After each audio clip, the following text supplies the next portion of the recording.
So here we are on 30 acres in the northern extent of the Willapa Hills in Grays Harbor County, southwest Washington. This is a young forest, about 22 years old. As we go down into the woods, we're going to take a look at some areas that have been managed and some areas that haven't been managed and show you some of the differences.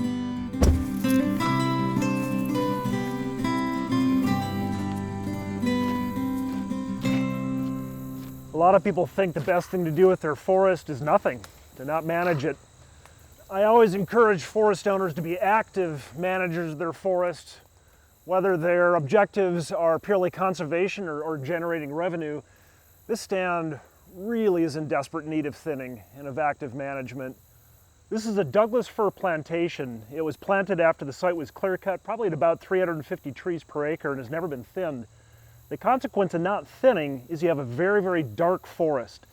The dense canopy is shading out the understory. There's hardly any shrubs and ground covers in here.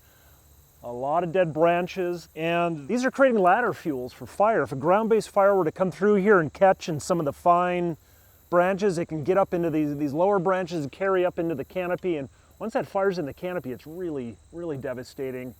And if we're concerned about climate change and managing forests to sequester carbon, we really need to thin the stand out and favor the growth of the bigger trees so they can sequester more carbon and ideally store that carbon in their trees long term.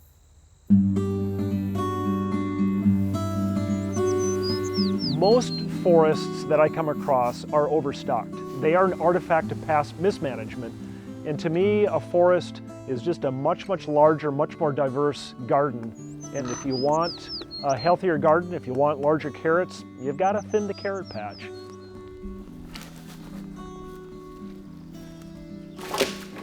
This is an area that's been thinned.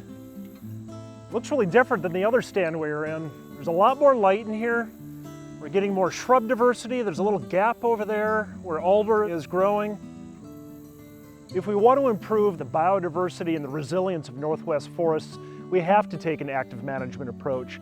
By taking an active management approach, we can really enhance the overall forest health, wildlife habitat, ecosystem services, and productivity of forests across the Northwest.